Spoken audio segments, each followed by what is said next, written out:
Lord. I'm Hindol Sengupta. Joining me from Jerusalem today, once again, is Dr. Sara Hirschhorn. She's a prominent academic living in Israel through this entire period of grave crisis. I spoke to her a few months ago when the war was really hitting a particular peak. And now she's written a very interesting editorial in the Times of Israel. And I want to begin by reading out the first paragraph of that editorial as I welcome her in this conversation. The title of the piece is The Cost of the American Jewish Vote. With the killing of the American citizen Hirsch Goldberg Poland, held hostage by Hamas for 10 brutal months and ultimately murdered by his evil captors, the Biden Harris administration have blood on their hands. Dr. Hirschhorn, welcome. Very strong words. Yes, and that phrase, having blood on their hands, I have to admit, has provoked quite a bit of controversy amongst people who read the op-ed, and I would say that there is not universal acceptance of that idea. I think to explain a bit further, I just want to be clear in saying that Hamas, of course, summarily executed these 6 hostages last week with a bullet in the back of the head. So there's no doubt that, Hamas, who took them on October 7th, who held them in dire conditions and tortured them over the past 10 months and then murdered them, primarily have blood on their hands. But since Hirsch Goldberg Poland was both an Israeli citizen and an American citizen, I believe that their leaders, both of his leaders, ultimately were responsible for his fate. And in that sense, both Netanyahu and President Biden have blood on their hands in his ultimate demise. Let's talk a little bit about how we have come to this point in this long, what seems like a long, protracted conflict now. There was every expectation after the first attack from Hamas happened that Israel's response will be, immediate, it would be devastating, and in a sense, that would sort of bring, to whatever extent it's possible to bring closure in such deadly times, bring some sort of closure. Instead, what has happened is that the war has dragged on, and every day new news comes about another bombing, more people dead. And now, of course, as we last spoke, Israel risks being attacked on multiple fronts. At this point in time, what is your assessment of where this conflict is going?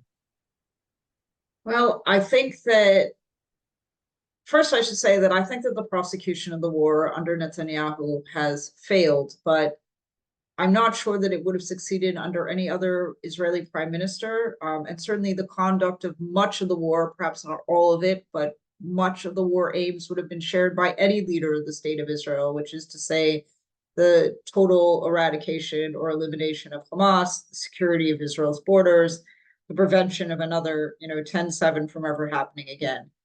So I don't know whether to blame Netanyahu entirely for this, but it's very clear that the mission to eliminate Hamas, both in terms of its personnel and material, as well as the concept of Hamas, or most importantly, the idea of Hamas, has failed. We are 10 months now into the conflict. Much of its fighting force has been eliminated, but I think that it's like a hydra. For every militant and terrorist killed, there are many more in Palestinian society, unfortunately, willing to step forward, especially given the past 10 months that has re-radicalized or radicalized the population once again. Israel has not succeeded in killing Yahya Sinwar, although it has supposedly, and I think there's pretty much consensus on this point, killed Ismail Haniyeh in Tehran, and perhaps Khalid Mashal may be killed or extradited by Qatar or at the behest of the United States, perhaps in coming weeks. We saw already these indictments or affidavits that came down last week from the U.S. government, and the idea of Hamas as a fighting force remains alive and well. Yahya Sinwar, of course, has not had any interest in alleviating the suffering of the Palestinian people and has primarily kept the hostages as a tool to ensure that the military arm of Hamas would be able to continuously reconstitute itself as a kind of bargaining chip in any ceasefire agreement. The sticking point right now seems to be the Philadelphia corridor, which, for decades has been an issue of contention and, something that Netanyahu has presided over for almost the past 20 years, which is this ongoing smuggling, with the acquiescence of the Egyptian government, but also with the intentions or the malintentions of Hamas to arm itself through these tunnels, and perhaps also use these tunnels to launch attacks against Israel. Israel today says it, or Netanyahu today says it needs to hold the Philadelphia corridor essentially to make this mission any kind of success, because otherwise all it's done is move from one sector of Gaza to the other, and each time it moves its forces into a new area, the previously held regime is able to reconstitute itself. So it's really unclear what this war has whether the war aims were ever achievable, and certainly today have been achieved, but it doesn't seem that this is the end of all wars between Israel and Hamas. It seems like it'll be only a matter of time before we're back at square one. A year from now, 5 years from now, maybe only a few months from now, that the hostages will be released and Israel will go back into Gaza, because Hamas has succeeded in already being able to reconstitute itself as a military force, but also as a political force. So I think it's a bit of a sad state of affairs that we're 10 months on and this isn't the end. We can only imagine that there's going to be future conflict. Now, Sean, I must ask you, where does this leave the situation? Because if this continues over and over again, one more attack, when states send their armies to fight, that has to be done with much greater organization than a terror attack. Terror attack can just mushroom anywhere and disappear, so to speak. If this cycle happens again and again, how do you think Israeli society will respond? Well, first of all, Israeli society is, overstretched. Military-aged men and women have been called up for reserves for the past 10 months. It's been incredibly disruptive to the economic and social fabric of Israel. And also, many of these men and women are going to be needing to fight in the north, because at this point, the communities in northern Israel are unable to return to their homes. And it's very clear that the moment the situation is resolved adequately in Gaza, and the Minister of Defense is saying such, that the pivot will be immediately towards the question of Hezbollah and securing the north, because at this point, that is even a more pressing challenge for Israeli society. I also don't know whether Israel will be able to prosecute these kinds of wars in the future. We've already seen the beginning of, bans on arms sales from the UK. I think this could be followed at some point, even though the Harris administration, has decided to try to sidestep the issue by the U.S. government and certainly other governments. So Israel may not have the material it needs to prosecute these wars in the future, but certainly the public support, even in the wake of 10/7, has dissipated so dramatically or so entirely. It's hard for me to see how Israel could return to Gaza and conduct large-scale operations with Western governments, particularly in support. So Israel is really between a rock and a hard place, because it hasn't really finished the job, but it may never really have the opportunity to do that. So how is it going to live out, side by side with a neighbor? And in that sense, I mean, Hamas, the leading, the leadership of Gaza, perhaps not all the people of Gaza, but at least the leadership of Gaza, that's dedicated to the destruction of Israel on its border without being able to eliminate it from its midst. Like what you just explained,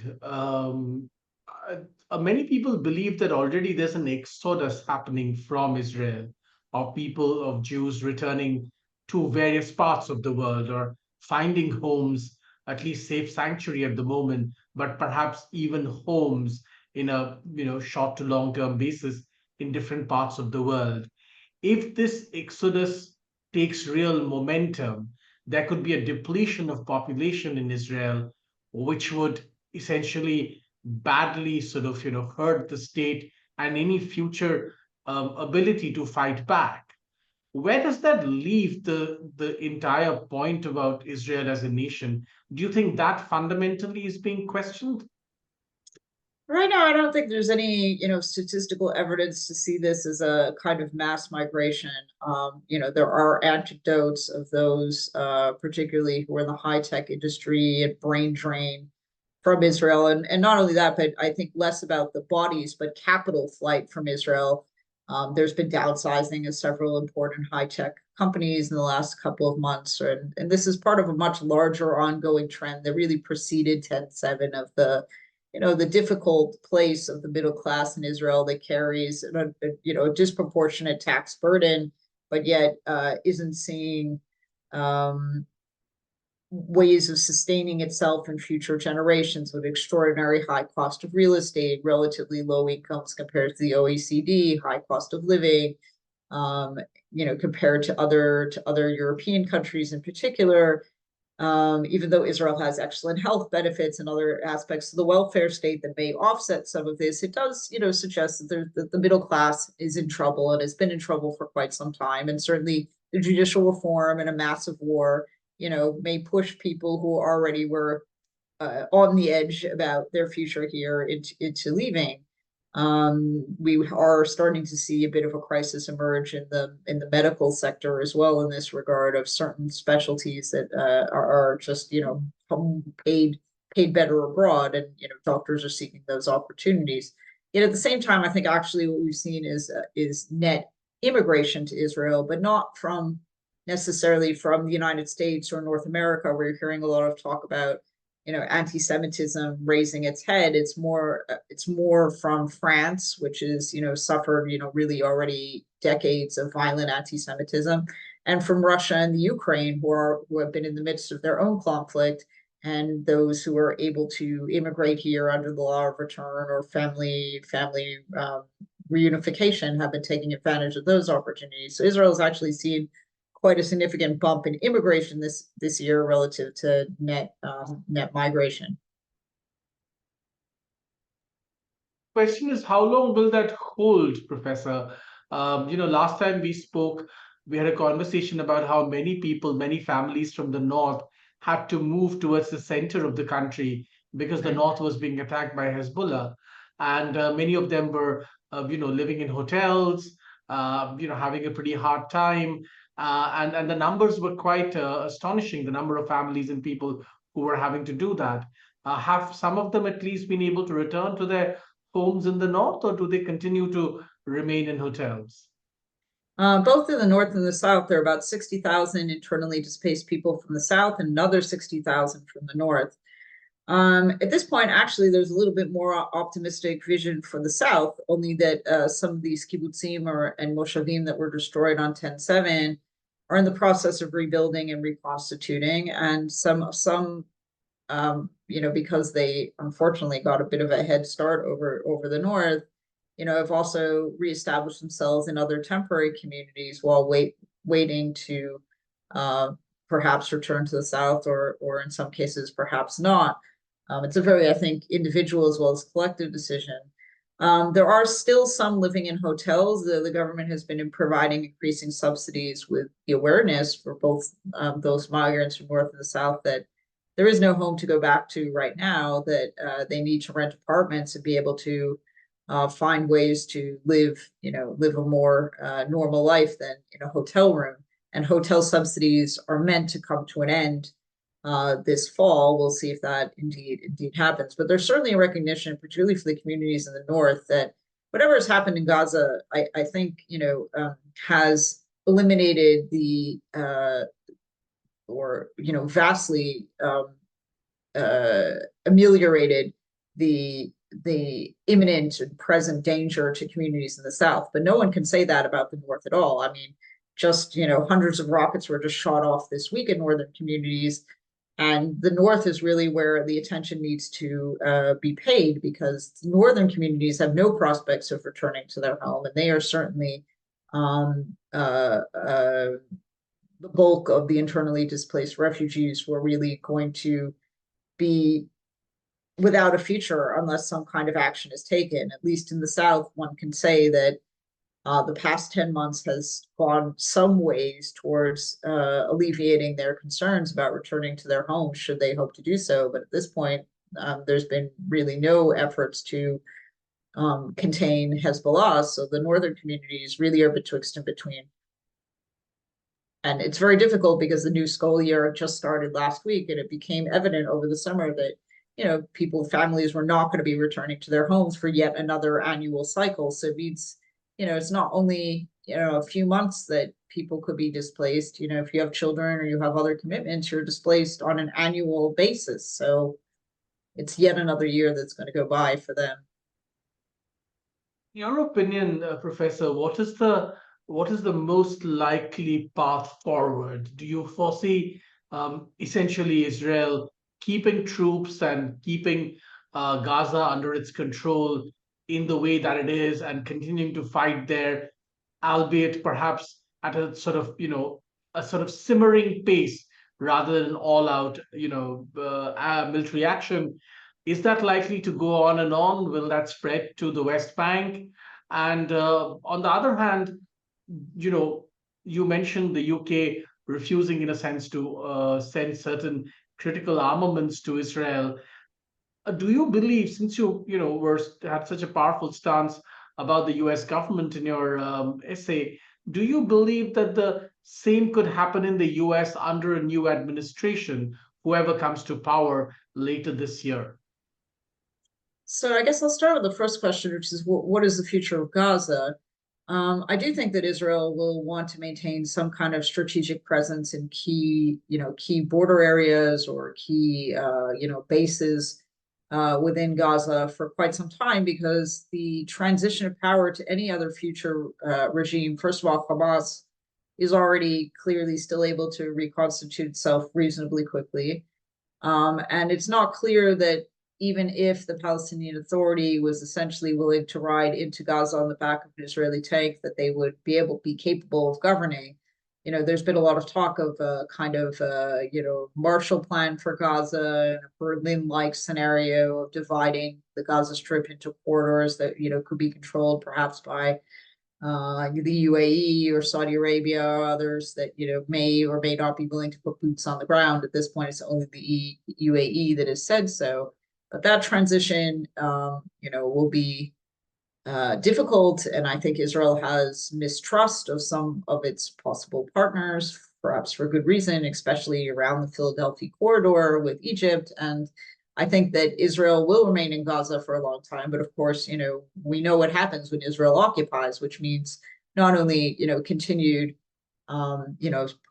cycle of violence, but for Palestinians in Gaza, but also that people are going to be expecting to see more Israeli soldiers come home in body bags, and there's going to be a tipping point there at the tolerance for that at a certain moment. I don't think we've reached that in Israeli society yet, because there's still an active war going on there. But when this becomes something more of a simmering occupation, I think things will look quite differently.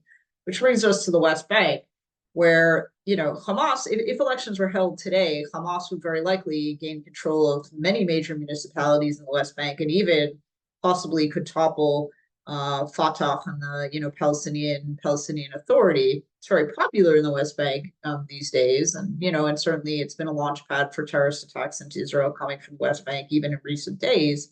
And I think that the West Bank has been radicalized by what they've seen in Gaza, even if they haven't experienced it themselves. Certainly a feeling of solidarity, even as they wish to not be living in a war zone themselves. It's hard to separate the two entities.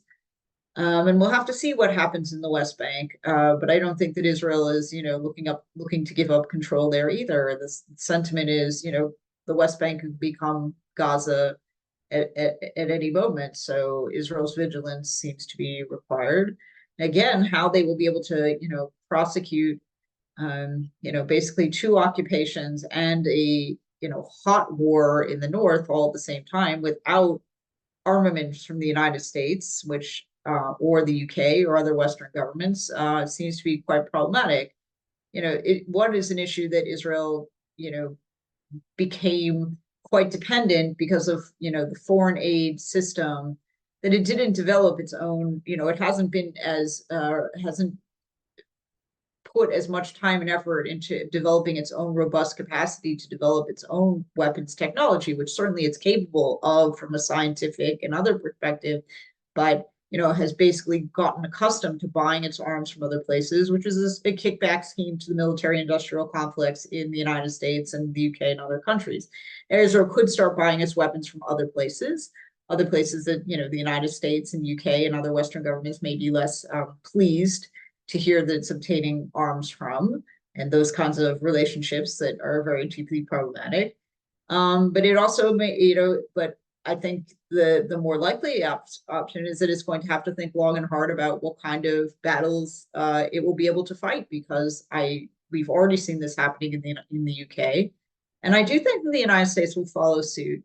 Kamala Harris thus far has not really announced a robust policy platform on Israel-Palestine, but thus far she said something to the effect of Israel will have the right to defend itself.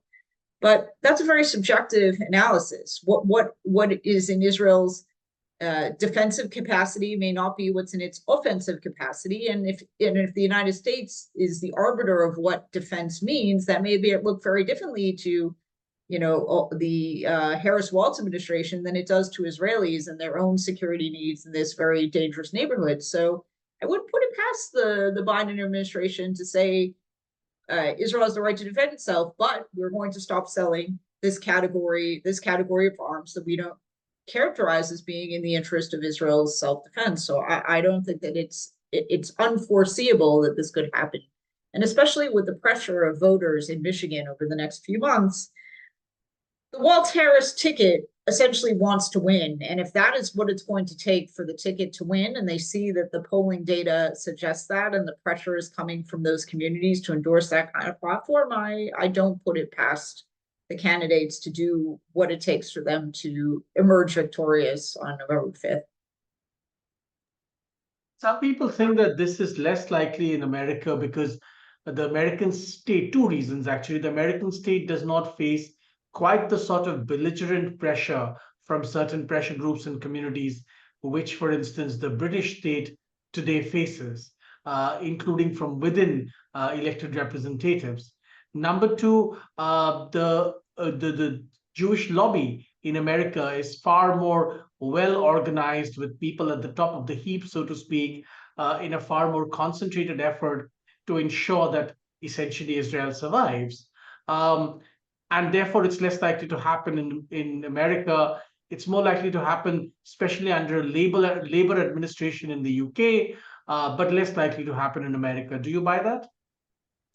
I also want to offer suggestion number 3, which I think is the most prominent one in the United States, is less so in the UK, is that every dollar foreign aid spent in Israel on military technology is returned to the United States, essentially through a kickback scheme to the military industrial complex. Now, should all the major US military contractors suddenly lose this level of funding, which is paying their own employees and their own corporations and their own, essentially lining their own pockets because the government has decided to stop selling some arms, I think that's actually the lever in the United States that is the most influential. Regarding the other two possibilities, look, I think that the demographics in the United States are somewhat different than the UK, and certainly the peculiarities of the Electoral College and our voting system in the United States makes things somewhat different. But I do think there's a very strong constituency that's already in Congress. It's not just a squad of 4 now; it's maybe a squad of 15 and growing. That hold different kinds of positions, particularly within the Democratic Party, than had been held by those like Biden and even Harris, that represent kind of a previous generation's thinking.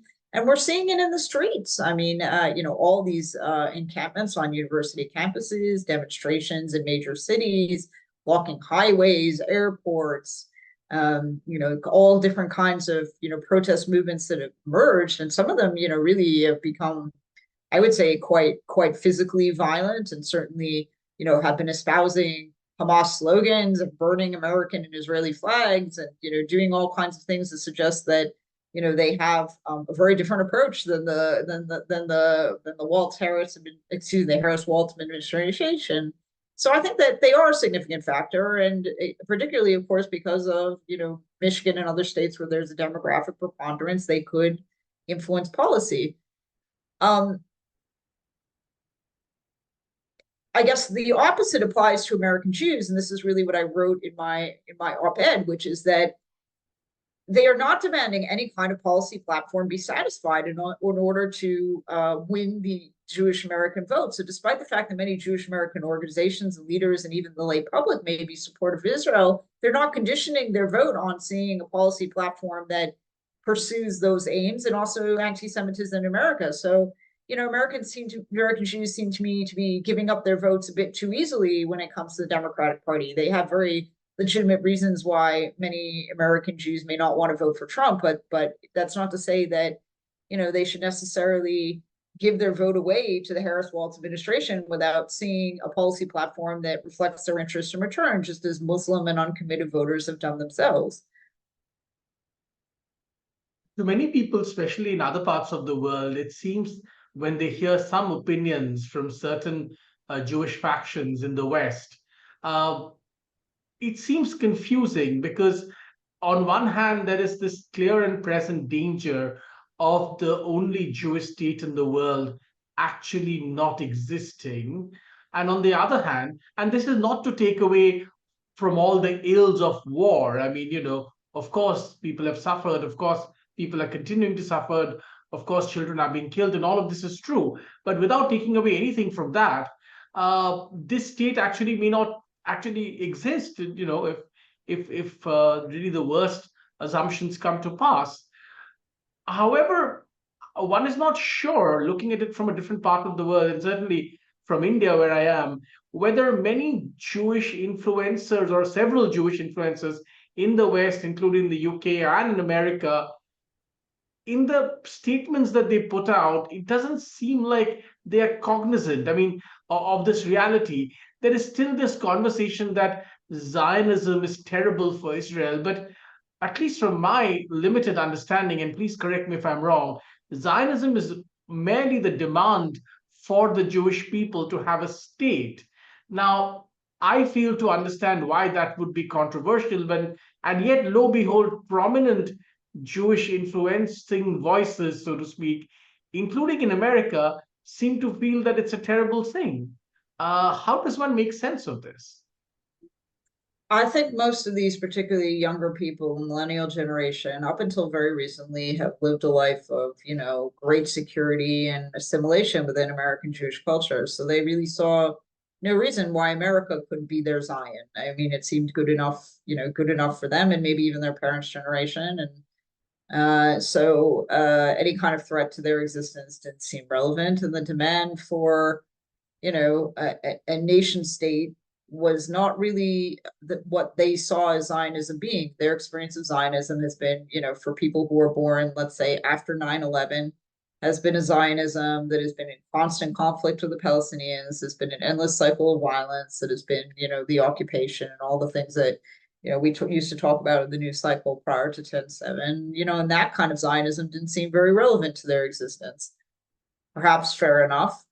But, I meet millennials in Europe who are, the children and grandchildren of Holocaust survivors who still grew up in a Europe that's, very, very scarred and by the Holocaust, and, has really seen resurgence anti-Semitism.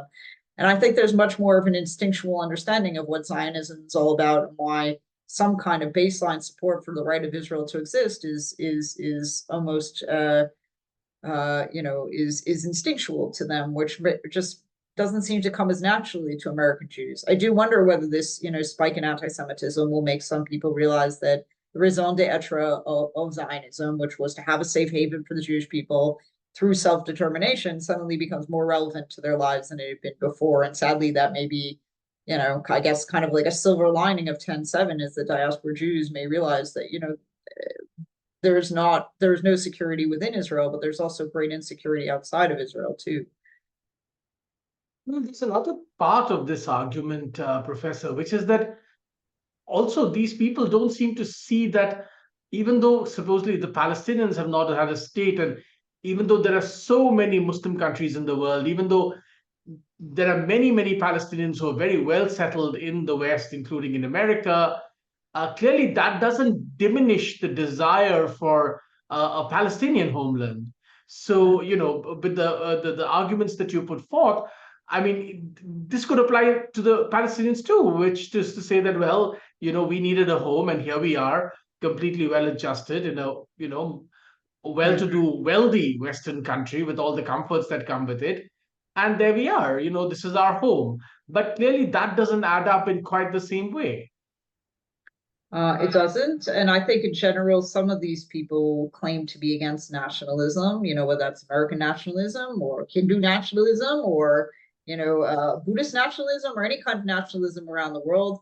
Yet, they're so against nationalism and particularly against, denying Israeli nationalism, but they're very pro-Palestinian nationalism. So it seems to me that, there's a bit of cognitive dissonance here in that stance. I mean, it's one thing to be a, principled anti-nationalist and think that, the nation state system should no longer exist, but more in terms of, privileging certain kinds of nationalism while delegitimizing others. Wrap up this conversation then, Professor, with one last question to you. We've discussed many sort of permutations and combination, including what's going to happen in America. Do you think, depending on who actually comes to power in America, which party wins the election, there would be a dramatic impact of any kind on the situation in Israel, in the war that's happening in Gaza, in the north, and so on and so forth? It's hard to say how it might impact the North. Unfortunately, I do think that a Trump presidency, at least what had been said thus far, would have looked differently. The Harris herself and the Biden administration in general sought to restrain Israel's entrance and conduct in Rafah. And, from the often very extreme statements of the Trump campaign, we heard things like, Israel should have just gone in there and finished Rafah. Now, I don't know what that meant in tangible effect, but it seems that there might be a little bit less restraint on Israeli leadership from an American government. And now that's not always necessarily in Israel's favor. Sometimes having a guiding hand and even a restraining hand is a good thing for Israel, but we'll see how it may influence the North. The North is a different battlefield. I mean, this is a state within a state. Lebanon has national interests. It's been harboring this group, which, much of its population despises and has caused immense harm and damage to the Lebanese public. You can think about the Beirut, port bombing.